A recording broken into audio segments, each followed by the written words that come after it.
कहीं BJD ticket देला नहीं मु भाबुची बब्बी बाबू बोधे जानी सारी भिणेकर प्रकृत नेता हबार योग्यता नथिला।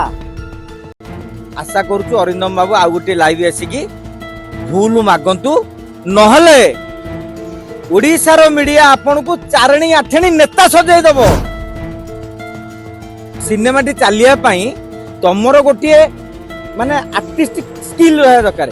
एमाने जो कलाकार केवल बड़ी सुंदर चेहरा देखैकी आसीथिले।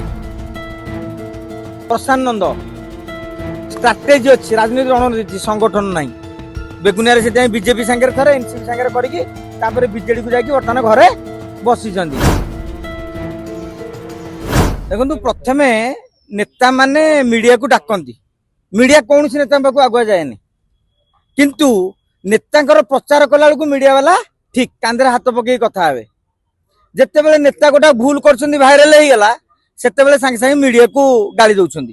मु भावुँ आपण मैंने जिते बर्तमान बैट नौ नेता मान आफिडेविट आणुरी जे भविष्य आम विरुद्ध में पदुटे कहबनी कहीं कहला भाया कहले चलो कई किसी कहते मीडिया ठीक भाव में कम करूनी आम एकमत रोचु केतबेले बहुत समय बड़ बड़ गणमाध्यम ठीक न्यूज परिवेशन न करिकी बुले बांकी खबर परिवेशन करूँ तेमे कह चारणा आठेणा चाउल किणा माने मु भाबुची सी बोधे क्या मीडिया भावुं कौन भावुं आम जानिनु।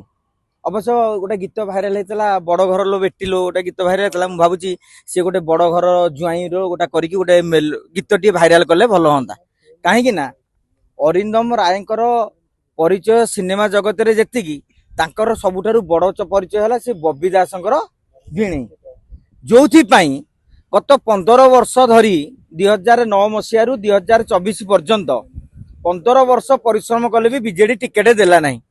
कहीं बीजेडी टिकेट देला नहीं मु भाबुची बब्बी बाबू बोधे जानी सारी भिणेकर प्रकृत नेता हबार योग्यता नथिला एवं एबे जो सालेपुर टिकेट पाइले से टिकेट ऊपर जो पाई साइला पर बड़ नेता देखै होउछंती से मध्य बुझिबा दरकार जे सेतेबेले बीजेपी रे टिकेट नबाकू लोक ही नथिले। प्रकाश बेहरा टिकेट नबा कथा बीजेपी रे थिले लोभरे पड़ी से बीजेडी रे पळेले दल देखिया हठात काहाकू पाइबो काहाकू टिकेट देले चलिबो सेपटे तेणु दियो गोटे अरिंदम बाबू को दे दियो। हो 2024 मार्च रे बीजेपी रे मिसिल 2024 अप्रैल टिकेट नेल एमती संगठन कल 8 दिन भीतर 80,000 भोट आज्ञा से भोट बैजयंत पंडा से भोट बीजेपी तेणु इतिमध्य प्रकाश बेहरा जो बीजेडी छाड़ी बीजेपी को आसिले से टेंशन हो गला कौनटा करी तेणु गोटा कलिकुजिया करी बाहा गोटा बढ़िया सुना बड़ा भी पिंधि रंग देखे देकी निजे निजे ऑडियो रेकर्ड वीडियो रेकर्डिंग कर अरे तमरी कर्मी वीडियो मत कहतु कौ मीडिया वाला थे से वीडियो तांकरी कर्मी भाइराल कले तारी भीतर नकारात्मक मंतव्य आसला मीडिया हो गला आठना चारणा ओटीवी सांबादिक सांगे से 1-to-1 कले सारा ओडिशा जानी ओटीवी हूँ बीजेपी समर्थक बीजेडी कट्टर विरोधी से बीजेडी मुखपात्र मैंने डायस को स्टूडियो को भी जाती ना आज सी हो गले बीजेडी मुखपात्र मु कह कथा तुम एमपी होती बैजयंत पंडा टे बैजयंत पंडा को फोन कर पचारूना आज्ञा आप बीजेडी ना बीजेपी कहतु तेणु मु जानीदेली मीडिया मैनेजमेंट कैपेसिटी नहीं सांगठनिक दक्षता भी नहीं नेता हबार दक्षता भी नहीं तेणु जो मीडिया को चारणा आठना कहले किंतु आमे तांको चेतावनी दउचु। आशा करूचु अरिंदम बाबू आउ गोटे लाइव आसिकी भूल मागंतु नहले ओडिशार मीडिया आपन को चारणी आठेणी नेता सजाई दब। आमे तो चाउल किणी खाऊचु तुम सिनेमा हॉल फांका पड़ो अरे डर लगुच तुम सिनेमा हॉल सिनेमा चलियोनी बोली सिनेमा करिया को डर लगुच तुमठू टिकी टिकी आर्टिस्ट माने सिनेमा करिकी वर्तमान हाउसफुल करिकी कोटी कोटी टका रोजगार कलेनी तुम सेतिकी भी दक्षता नहीं खाली बॉडी देखे देकी तमे नेतागिरी करूछ बॉडी देखे देकी कहू तुम बड़ बड़ हीरो किंतु किछि दिन हबा फिल्म मिलुनी आज्ञा तांको केबे फिल्म मिलु नथिला मझिरे से कोन करिथिले जेहेतु तांको माने बब्बी दासंकर बहुत टंका रहिछि एवं सेति पई सेही पैसा रे निजे गुटे सिनेमा करिथिले तांकर मझिरे सिनेमा जमा चलिलानी तेणु सिनेमा मिलियो केंती आज्ञा सिनेमा टी चलिया पई तमरो गोटे माने आर्टिस्टिक स्किल रहा दरकार एमाने जो कलाकार केवल बड़ी सुंदर चेहरा देखैकी आसीथिले କିନ୍ତୁ ପବ୍ଲିକ ର ରେସ୍ପନ୍ସ ଯେତେବେଳେ ଆସିଲା ଦର୍ଶକ ରେସ୍ପନ୍ସ ଆସିଲା ଆଙ୍କର ଆଉ ଭଲ ହେଲାନି। ବାବୁସାନ କେତେ କୋଟି ଟଙ୍କା ଇନକମ କରୁଛନ୍ତି ଗୋଟିଏ ଫିଲ୍ମରେ। ଆପଣ ଦେଖନ୍ତୁ ଅନୁଭବ ମହାନ୍ତି ତାଙ୍କର ବି ସଂସ୍ଥା ଚଳେଇଛନ୍ତି, ତାହେଲେ ତମ ସଂସ୍ଥା କାହିଁ ଚାଲି ପାରୁନି? ଏତେ ହିରୋ ଚଲାଉଛନ୍ତି। ଆରେ ହେରେ ଭାଇ ଆପଣ ଯୋଉ ପ୍ରଶ୍ନ ପଚାରିଲେ ତାଙ୍କୁ କାହା ସୁରକ୍ଷା ନାହିଁ, ତାଙ୍କୁ କେହି ବଳ ଦେଇନାହାନ୍ତି। ସିଏ ନିଜକୁ ଦେଖିବାକୁ ଚାହୁଁଛନ୍ତି। ଯେମିତି ଆପଣ ଦେଖିବେ ଯୋଉ ଆମର ଜିମ୍ ସେଣ୍ଟର ପିଲା ଆସିଲା ପରେ ଚାଲନ୍ତି ଏମିତି ଗୋଟେ ଯୋଉ ଭାଇରାଲ ଏମିତି ବାହୁ ଟିକେ ଦେଖେଇଦେବେ, ମଝିରେ ଥିଲେ ଏମିତି କରିଦେବେ, ମାନେ ଯେ ମୋର ଏମିତି ବଡି ଅଛି। ତେଣୁ ତାଙ୍କୁ କେହି ସୁରକ୍ଷା ଦଉନାହାନ୍ତି। ପ୍ରକାଶ ବେହେରା କାଳେ ବିଜେପି ସିଟ୍ ଟି ମାଡି ବସିବେ କି? ପ୍ରକାଶ ବେହେରା ଯଦି ବିଜେପି କି ପଳେଇ ଆସିବେ ତାଙ୍କ ପାଇଁ ଟିକେଟ ଥୁଆ, କାହିଁକି ନା ସାଲେପୁରରେ ତାଙ୍କର ସଂଗଠନ ରହିଛି। ଇଏ ଦେଖିଲେ ମୋର ଅଖା ଗଉଣି ନାହିଁ।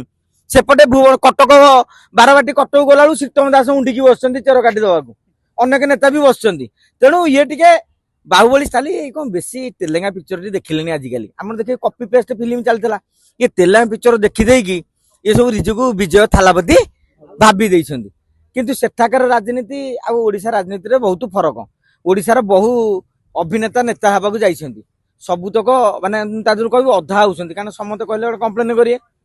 ମୁଁ ଆପଣ ଯଦି ଗୋଟିଏ ଗୋଟିଏ ନେତାଙ୍କ କଥା ବି ଟିକେ ନାକୁ କହିଦଉଛି, ଟିକେ ଡେରି ହେଇଯିବ। ପ୍ରଶାନ୍ତ ନନ୍ଦ ଷ୍ଟ୍ରାଟେଜି ଅଛି, ରାଜନୀତି ରଣନୀତି, ସଂଗଠନ ନାହିଁ। ବେଗୁନିଆରେ ସେଥିପାଇଁ ବିଜେପି ସାଙ୍ଗରେ ଥରେ ଏନସିପି ସାଙ୍ଗରେ କରିକି ତାପରେ ବିଜେଡି କୁ ଯାଇକି ବର୍ତ୍ତମାନ ଘରେ ବସିଛନ୍ତି। ସିଦ୍ଧାନ୍ତ ମହାପାତ୍ର ତାଙ୍କୁ ରାଜନୀତିକୁ ନେଇଥିଲେ ଆଜ୍ଞା ଆମର ସୂର୍ଯ୍ୟ ନାରାୟଣ ପାତ୍ର, ସେତେବେଳେ ହିରୋ ମାନେ ବ୍ରହ୍ମପୁର ଷ୍ଟାଇଲରେ ଟିକେ କଣ କି ସେଠି ସାଉଥ ଓଡିଶା ମାନେ ସଦର୍ଣ୍ଣ ବେଲ୍ଟଟା ଏବଂ ସେଠି ଟିକେ ଆନ୍ଧ୍ରାର ଲିଙ୍କ ଥାଏ। ତେଣୁ ହିରୋ ମାନଙ୍କର ଗୋଟେ କ୍ରେଜ ଥାଏ। ତେଣୁ ତାଙ୍କର ଗୋଟେ ଭଲ ହସ୍ପିଟାଲ ବି କରିଥିଲେ, ନର୍ସିଂ ହୋମ କରିଥିଲେ। ତେଣୁ ସୂର୍ଯ୍ୟ ପାତ୍ର ତାଙ୍କୁ ନେଇଗଲେ, ବିଜେଡି ହାୱାରେ ଜିତିଗଲେ। ଲାଷ୍ଟକୁ ସେ ଗୁରୁ ଦକ୍ଷିଣା ଦେଲେ। କେମିତି ଗୁରୁ ଦକ୍ଷିଣା ଦେଲେ? ସୂର୍ଯ୍ୟ ପାତ୍ରଙ୍କ ପୁଅକୁ ଦିଗପହଣ୍ଡିରେ ହରେଇ ଦେଲେ। ତେଣୁ ସୂର୍ଯ୍ୟ ପାତ୍ର ତାଙ୍କୁ ଆଣିଥିଲେ, ବିପ୍ଳବ ତାଙ୍କୁ ଆଣିଥିଲେ ରାଜନୀତିକି, ସେ ହାରିଲେ। ଆକାଶ ଦାସ ନାୟକ ତାଙ୍କ ବାପା ଜଣେ ଭଲ ସଂଗଠକ, ଶ୍ରମିକ ନେତା ଥିଲେ, ସେଥିପାଇଁ ସେ ରାଜନୀତିରେ ଟିକେ ସଫଳ ହେଲେ। ପରବର୍ତ୍ତୀ ସମୟରେ ନିଜର ଦକ୍ଷତା ଯୋଗୁଁ ବିଜେପିକୁ ଯାଇକି ମଧ୍ୟ ହାୱାରେ ଜିତିଗଲେ। ଅନୁଭବ ମହାନ୍ତି ତାଙ୍କର ସାଂଗଠନିକ ଦକ୍ଷତା ନଥିଲା, ରାଜ୍ୟସଭାକୁ ଗଲେ କମ ବୟସରେ, ତାପରେ କେନ୍ଦ୍ରାପଡାକୁ ଗଲେ। କେନ୍ଦ୍ରାପଡାରେ ବୈଜନ୍ତ ପଣ୍ଡାକୁ ହରେଇବା ପାଇଁ ନବୀନ ବାବୁ ସବୁ ଶକ୍ତି ଲଗେଇଦେଲେ, ତେଣୁ ଜିତିଗଲେ। ତାପରଠୁ ସେ ବର୍ତ୍ତମାନ ଟିକେଟ ନାଁ ଶୁଣିଲେ ଡରୁଛନ୍ତି। ତେଣୁ ଏଇଭଳି ହଉଛି ଆମ ଓଡିଶାର ଅଭିନେତାଙ୍କର, କାରଣ ଅଭିନେତାଙ୍କର ଆପଣ ଦେଖିବେ ଗଉଁ ଭାଗୁନି। ଅତୀତରେ ଅନୁଭବ ମହାନ୍ତି ସେମିତି କେନ୍ଦ୍ରାପଡାରେ ଧକ୍କା ପକେଇଥିଲେ, ଏମିତି ବ୍ୟବହାର କରିଥିଲେ।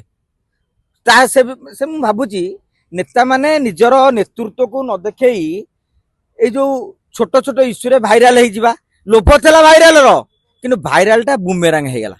ତେଣୁ କିଏ ଦାୟୀ? ସେଥିପାଇଁ ଦାୟୀ କରିଦେଲେ ମିଡିଆକୁ। ଆଉ ରହିଲା ଆପଣଙ୍କ ପ୍ରଶ୍ନ ହେଲା ଥାଲାପତି ବିଜୟ ହେବା ପାଇଁ ମାନେ ପ୍ରୟାସ କରୁଛନ୍ତି।